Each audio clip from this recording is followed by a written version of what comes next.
Iganda po ng pag-uusapan namin ngayon. Kala ko, mag-convince tayo. Para mag-convince ako sa inyo.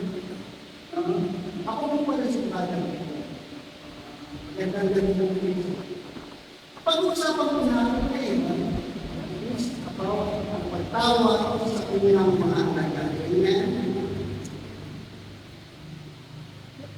Lahat po ba tayo nandito ngayon ay mga servant of God? Nagiging na po ba tayo dito sa pamamagitan natin? Amen? Pakasama natin, amen! Lahat po ba tayo ay naglilingkod sa ating Panginoon? Amen! Palakpakan mo natin ang malakas sa ating Panginoon.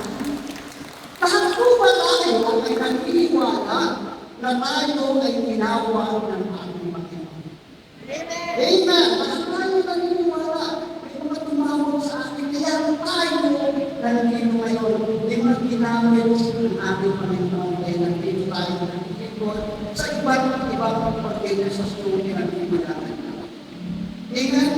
Hindi lang sa pagkakataon na ito, kundi sa unang beses na nag-serve ka sa lector, nag-learn ka sa PEC, no? Sa lay ministry, nung may tumawag sa'yo, nais kong sana mag-uwi ako dun sa gospel natin, no? Tignan natin kung ano ba yung mga peoples, ano ba yung mga dahilan kung bakit sumunod yung mga talagang kayo. Na pwedeng naging dahilan din kung bakit tayo naglilingkod sa ating mga kapatid. Amen? Dalawang mo ba? Call to serve.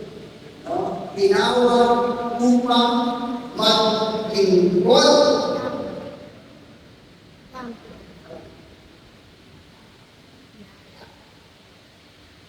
Sino po dito ang may mga anak na mga musika?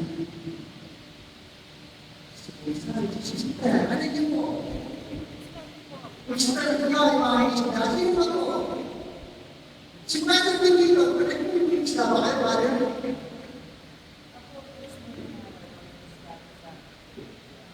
Sigurado ko dito, isang mga isda, parang lang natin sigurado ko dito. Sino ba po? Di may kakilala na mga isda. No? Kasi pinag-uusapan natin mga isda. Alam niyo po, ang lolo ko ay isang mangingisda. Hindi po siya lolo ko. Patay na po ang lolo ko. No? Hindi po siya. So, ano ba? Yung tatamihan ng mga mangingisda. So, tanongin natin, ano ba yung meron sa mga mangingisda?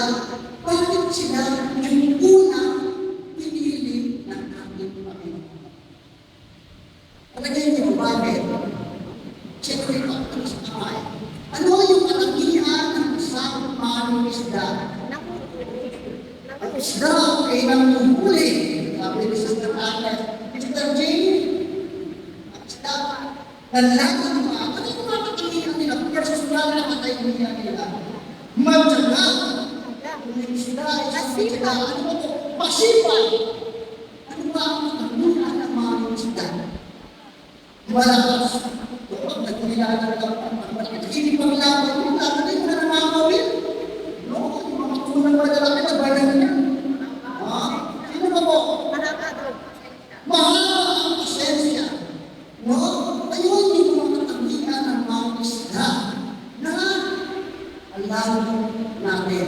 Na maaaring katangian yung mga yung mga sinabi nyo ay yung mga katangian nila. Matyaga, malakas, masipag.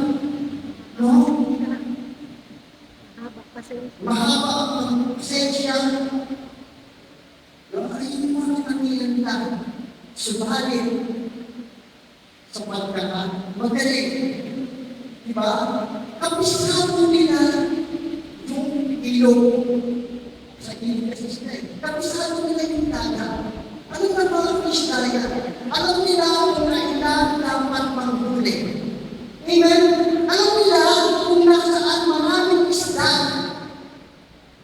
Kaya sa pagkakataon ito,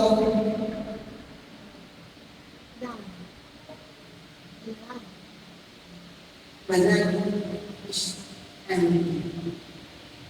Wala laman ang laman. Wala silang uli. Napakasakit doon para sa isang mamimili. Para sa isang ama, kung wala mong uli, wala mong kita. Amen? Pag wala kang uli, ano din ipapakain mo sa pamilya mo? Wala. Diyan, ilalagay ka. Diyan, nag-pin-isa ang kanyang sabi ko kanina, tulungan ko kung paano namin gumamit ang ating nasa kalagay. Amen? Nagpapo yun, yung panahon nila, sa amin yung pangapinugay na yun, paano tayo tinawag ng Panginoon. At kami kanina ba? Sabi ni Sister Pat kanina, 2006 kung siserve siya. Ano kaya siya tinawag ng Panginoon? Si Sister, makakita lang siya ng mga sa Panginoon sa Panginoon. Ano siya tinawag ng Panginoon? Yung ilang sa Panginoon, ano ito ganyan? Dahil ito ang dito. Ano ba tinawag ng Panginoon? Nagkapagdaan dito. Habang nag-release ng mga lampas, tunga, di ba ang release natin ito, nakikita nila si Jesus, yung ginagawa.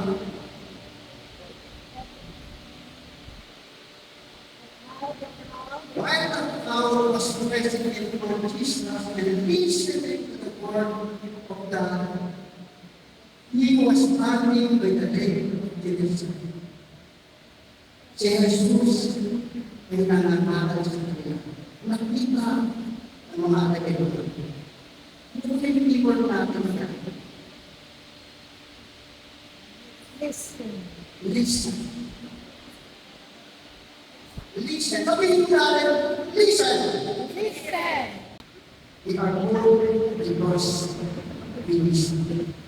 Tinawag tayo dahil namin namin. We listen and we heard it.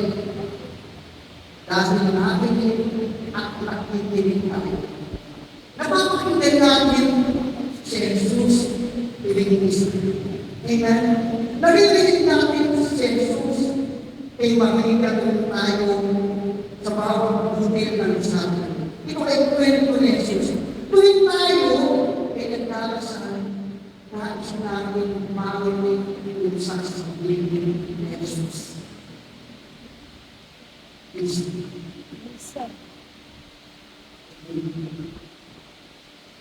Amen. Tayong buwan ito ay nakikinig kay Jesus. Bakit kayo lahat nakikinig kay Jesus? Para makakulang kayo natin ang Panginoon. Nagong, all of time, pagkatapos na tayo, and after he finished speaking, he said to Simon, "Look out into the deep water and lower your net for catch." Sige mo ito. Pero, si Simon, magdamag na kung walang galing. Tapos, sinabihan kay Jesus, nagpunta sa bandang tayo at ilagay meron yung kanyang naman. Sabi ni Simon, Master, we have worked hard all night and have got nothing. But at your command, I will lower the net. Ano po yung keywords natin? Follow? No?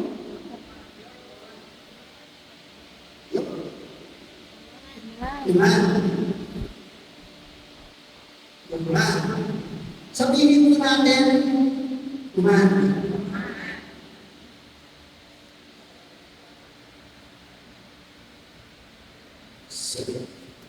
We are born because He will man. Ang Diyos ang nag-utos sa atin. Kaya maaaring yung susunod sa Panginoon, siya mismo ang nag-utos sa atin. Mag-utos siya, may nais siya magawa sa atin. Sa mga community, sa mga ministry na binibilangan ko, sa mga organization na binibilangan ko, may nais ang Diyos na ipagawa sa atin. Kahit po napapalo ng kapatid. Ano naman namin ang reto? Kahit iyak ka ba? Kahit may problema ka, utusan ka ng Diyos. Inuutusan niya ang bawat lingkod na magmahal. Magmahal. Ang bawat utusan ng aming Panginoon ay utos ng pagmamahal. Ang pagmamahal ng isipin natin. Inawawala ko ito dahil mahal tayo ng Diyos at mahal namin ang Diyos. Hindi tumalas. Para paano namin ang natin. Sa Luke 5:6 and 9, when they have done this, they call a great number of us. Pagkatapos nilang sumunod sa utos, napakaraming isda na naman. For astonishment at the catch of fish, they have big size and all fish with it. Nagsayos pa, ikakapag sila. Namangha sila. Ay yung kanilang naman. Ang punishment, amazed. They are amazed. Ang hamang imposible. Amen. Umaga na. Nandun lang sila sa baybay. Nakahuli sila ng napakaraming isda.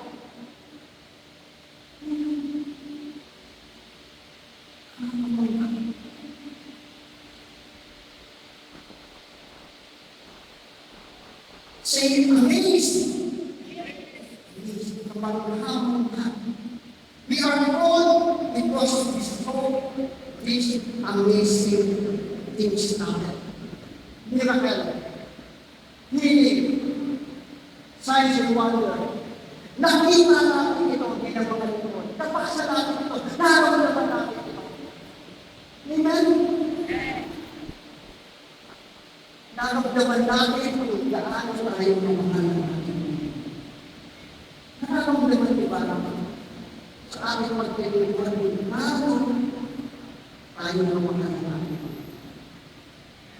Amen? Huwag pinakaramdaman din sa atin. At ito ay sadyang kamanghaman.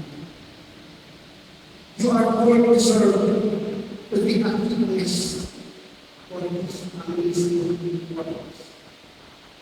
Ikaw ay magiging saksi, ayaw ay saksi, kung gaano ang buhay ang ating Panginoon. Amen? Talagang nila. Nakikita ba yun?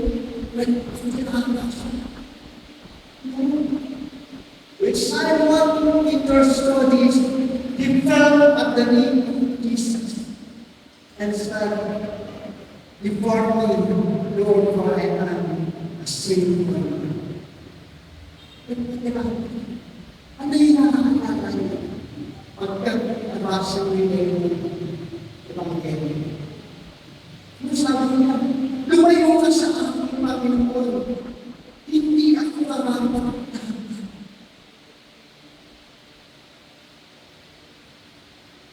Ano? Ang passion.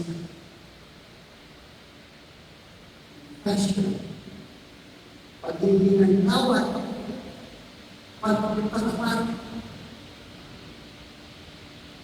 Pinamanin natin sa pagsunod natin sa Panginoon at tayo ay hindi nakapagdapat. Amen?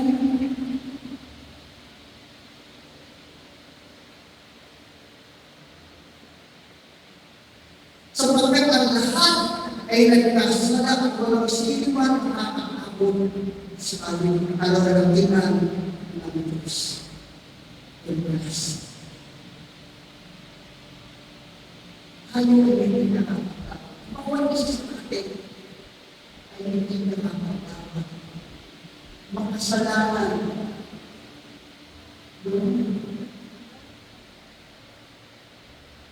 But remember, his brother and sister, when we confess, tayo ay kumatay. Hindi tayo ay nakukulisan. Pero spiritual growth na nangyayari sa atin. Yung spiritual na pagbabago sa atin. Lumalakas ang ating spiritual. Magiging dapat tayo sa Diyos. Yes. Palakpakan mo natin. Ang ginawa ng Panginoon. Doon natin, ito ang ako kung nakuha ito yung action na.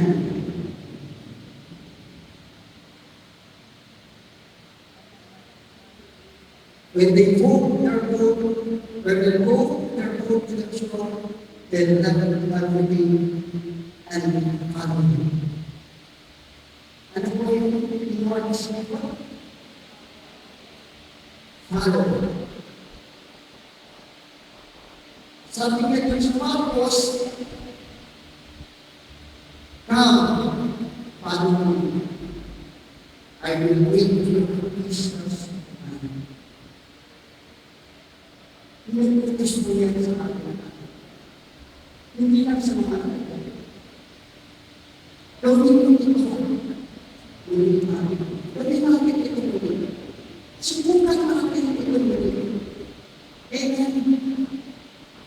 Jesus ay nagsama.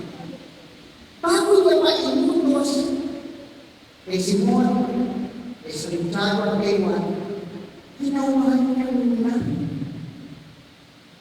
Hinuhin niya muna. Si Jesus sa pag-expound. Naging halimbawa siya sa mga ito.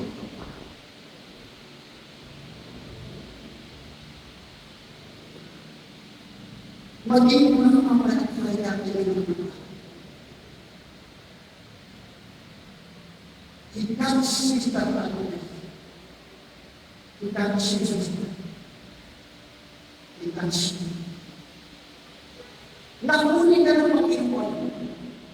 Lahat tayo dito ay nahuli ng Panginoon. Ang nais ng Panginoon sa kanyang mga lingkod. Panginoon. Yan yung pinupulos niya sa atin. Mamulit din tayo. Ano mamulit natin sa simbahan? Palakpakan mo natin ito.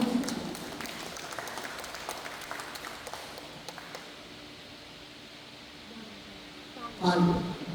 Pag-ibig nila ang salita. Ano mo? Yun. Yan. Ano na yung mga advice? Nakikilala natin ang pagkandaan sa pagsunod sa ating mga at kung paano siguro yun. Una, listen. Sama, listen. Basta naman, listen. Dapat matutulog tayo ng sabagat sa pakikinig na nakukuha ng pananampalataya. Ang bunga ng pakikinig ng pananampalataya. Kung parang pakikinig naman ay sa pakikinig sa salita. Amen? Listen. Kung sumunod, tumahan. Say, tumahan. Pag-utos ka Panginoon. Kung magpakinig tayo, pag-utos sa atin ng Panginoon. Amen?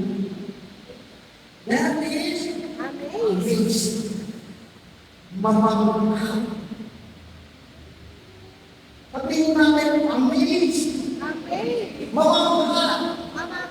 Mamangha sa kanya ng Panginoon sa pag ginagawa niya sa atin.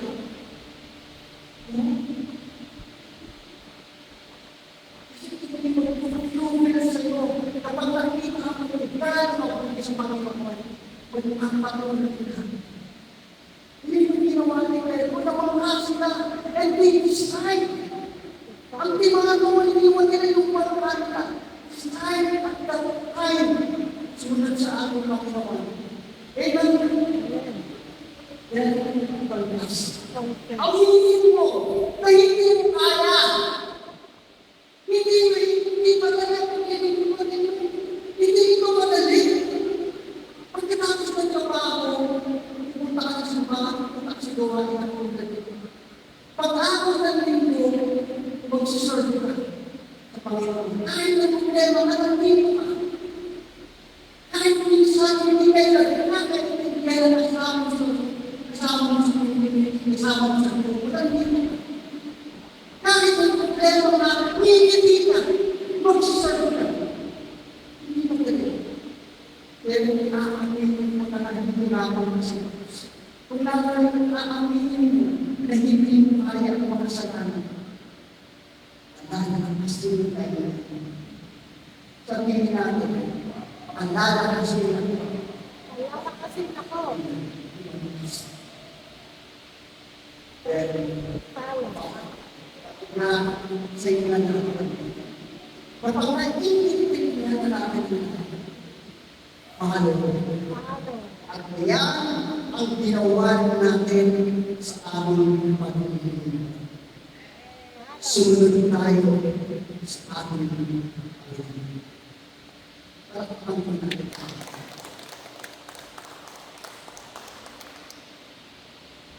Listen, ipasa ko na ako sa Facebook. Listen to his commandment. He is His power. Confess your faith and follow your ulitin ko natin. Listen to His commandment. Be amazed by His power and follow. And follow where He leads. Pagdating natin mga kapatid sa Panginoon, natin sa mga kapatid si Jesus, habang tayo ay napapamahal sa kanyang pangyarihan, minsan, parang pasarili natin.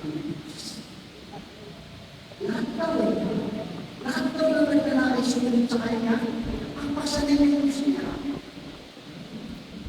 Amen. Mahirap, masakit, nakakapagod, ang buhay. Ang Panginoon natin parang walang naman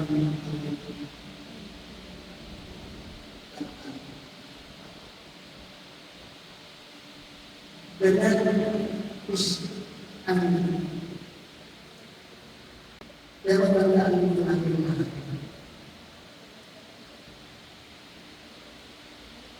Mamamakaman dahil sa atin.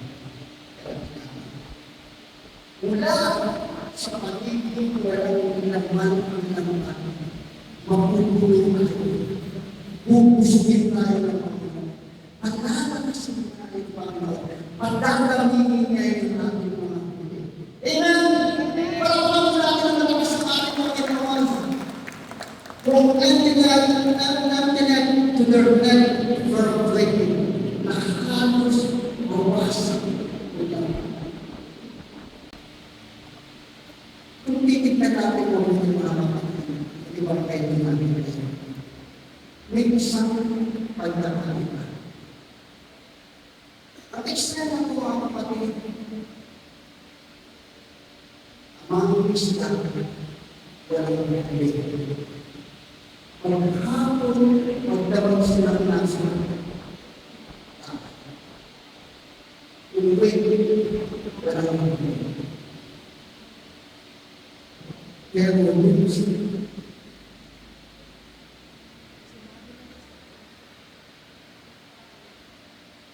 isang video. Yun sa video na yun, Jordan River tama. Yun sa video na yun, isang video, siyempre, in the stream ko, iisa yung bangkang ginamit. Nasa isang video sila, iisa lang yung bangkang ginamit doon. With the same, iisa lang ang tambang, at meron mga pagod na maminis na. There is one different. Jesus is one. Nangungulong si Jesus. Amen. Amen. Sa isang sa isang lambat, sa mga pagod na maminis na hapon wala ang ahuli sila kasi taas ay si Jesus. Sa ating pagsunod, sa ating pagpiliin, sa ating pagpiliin, dapat siyakin natin taas ay si Jesus. Kung mamayani yung sarili natin, dapat natin kasama si Jesus. Amen. Ginagawa po natin ito. No? Yung talagang si Jesus dapat magulang. Ako ang pagkano. Subalit dapat ang kalooban ng ating Panginoon na siya ng Amen. Amen. Salamat po sa inyo sa pagtulong sa akin. Pagkaklasin kung paano kami napabalik sa pagsulat kay Jesus. At kung ano yung dapat natin gawin upang dumami yung tuloy natin. Basta tuloy namin si Jesus. At hayaan natin siya yung mag-utos sa atin. Amen. Palakpakan po natin ang lakas. Ano ang ating makakulong tapos gawin isang tawag na namin. Ito yung tawag na makasama sa Facebook page. No? It was year 2020. 2020. Ito po ang mga sulat. Kaya ako sa pagpapatayo ng simbahan ng Santo Kalaman. Yung isa po, December 12. May pagi po na nag-post niya. Tapos nilipost ng friend ko sa Facebook. Kaya, yung picture niya ng bibig.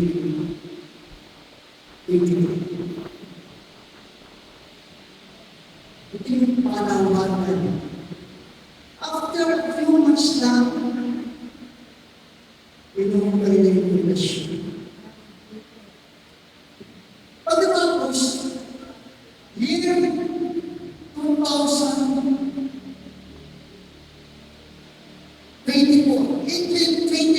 2024, uulan. No? Uulan. Kailangan ng panatagan.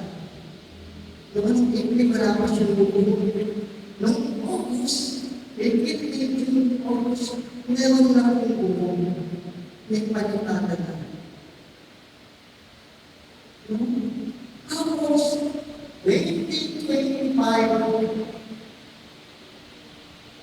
March 18 ko ito, ego na rin ito ang ulit. Parang sa itang-law. Wala akong mga salita. Ito parang lang tayo na alam ito.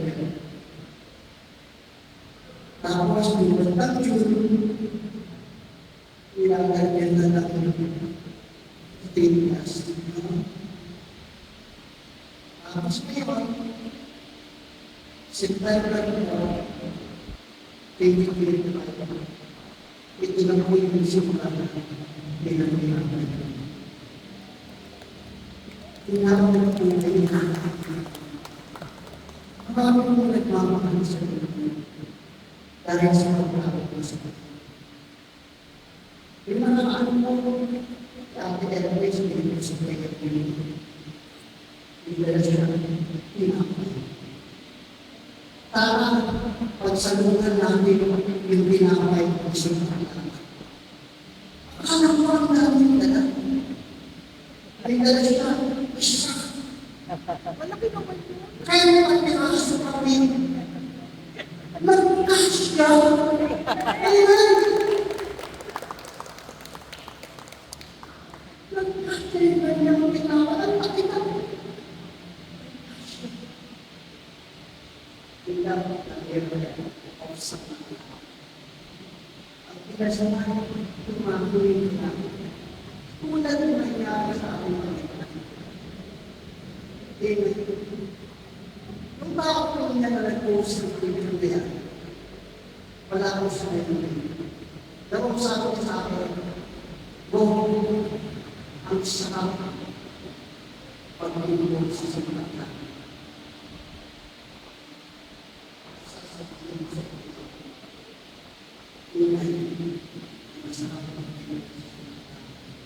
Masarap ang pag-ibig sa ating Panginoon. Parang ako ng